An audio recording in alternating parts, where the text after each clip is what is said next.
On Saturday, December 7th, 2019, our beloved Supreme Master Ching Hai lovingly spent precious time with our fellow Kuan Yin practitioners at the New Land Ashram in Taiwan, also known as Formosa. Master finished reading the story of Chandana from the book about the venerated Lord Mahavira and expounded on the hardships the great saints and enlightened masters must endure in this world, and how, as spiritual practitioners, it's best for us to live simpler lives. This is the life that you should aspire to, simple. 2-3 pair of clothes, you're happy, you're free. Truly freedom is the best. It's the best of everything, yes. Now live like Lord Mahavira, yeah? Not even any stitch on your body. It is very funny how any practitioners, a true practitioner, the one who will be master or something, will be tested to the extent of their last endurance. But that's the way it is, actually. Just like gold, It's not beautiful like this, huh?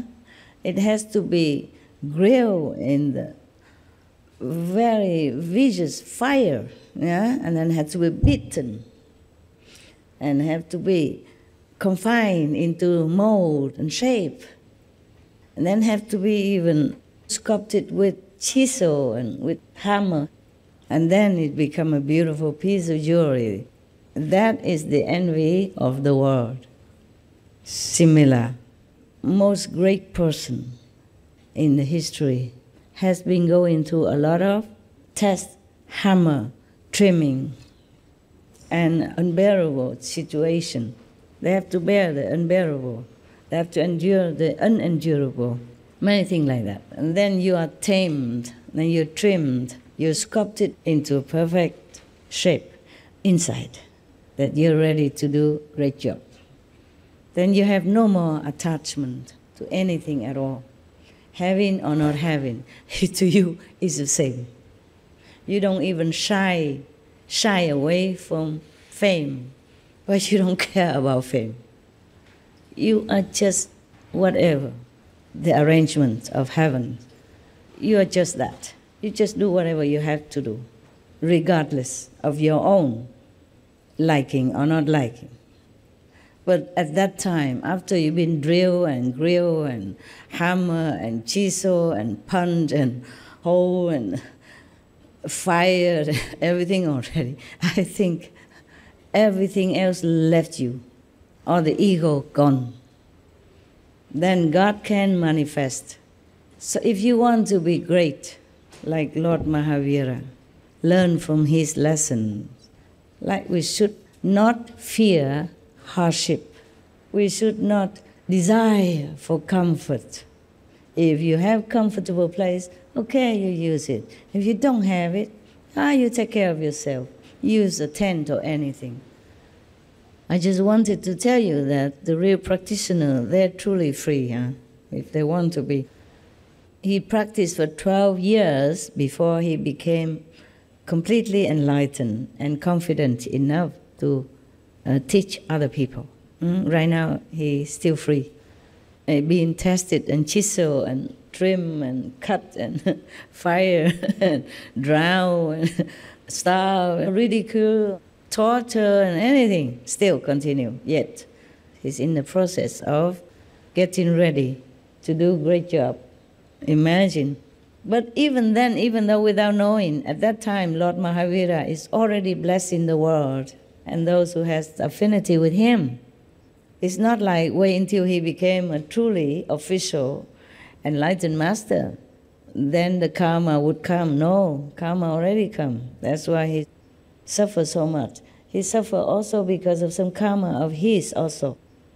But it cannot be that much. No, it's added on by the world karma, even though without him knowing at that time yet. But he began to know more already. So he knew that he has to wait for the princess, this captured and harassed and tortured princess, to give him food. Otherwise, 5.5 months he went around eating nothing.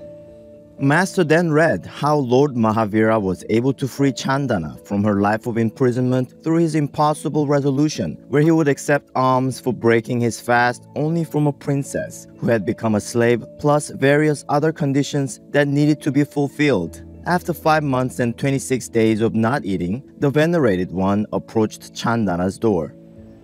And then she heard the footsteps and a murmur of a crowd. Then she looked up and found that the great savior, Shaman Mahavira, was standing at her door. Chandana became enthralled. She thought, "Oh, thank Lord, you have yourself come to my rescue from this pitiable condition." She forgot all her misery, and the pain turned into joy as if every cell in her body was dancing. She tried to stand. "Welcome, O Lord, please accept something from these wretched hands." Prabhu took a step forward and stopped. 12 out of the 13 conditions were visible. Only Chandana had no tears in her eyes. Oh, she has to cry as well, okay? That's the only last condition that's not visible yet. So Mahavira turned and started moving away. He thought it's not right. Only 12 conditions, not 13. As soon as Mahavira turned away, Chandana's joy vanished, as if struck by lightning. She lamented by herself, "How unlucky I am that even in this wretched condition, Prabhu has turned empty-handed from my door." Filled with self-pity, she started crying. 13 condition already here. Mahavira turned back and looked. All conditions of his resolution were visible now. He stepped ahead and extended his cupped hands before Chandana. Joyous Chandana took the pulse brand from the basket and put it in the extended palms of Lord Mahavira Swami. Mahavira broke his fast right there and then. The next moment, Chandana's shackles shattered to pieces. Our most caring master also mentioned how this act of absolute selflessness and kindness may have been the beginning of the liberation of women and society in general. This resolution of the period of penance of Lord Mahavira Swami may be deemed as the first step of the human endeavor for woman's liberation. Maybe he had to go through that so that the woman's status will be more elevated in this world, not to talk about spiritual yet, yeah? So more liberated, more respected, more free. Because in old time, women cannot go out of the house. In some countries nowadays, still like that, cannot go out alone. So they think Lord Mahavira had to endure all this in order to help humans' status to begin to step into a liberated kind of society. Our respectful and humble gratitude, beloved Master, for reading and explaining the stories about the great compassionate Lord Mahavira. In heaven's wisdom, may we heed and learn from these valuable lessons as we continue to meditate diligently to truly know we are purely God's children. May most merciful Master remain ever healthy, happy, and safe in the protective grace of the Divine.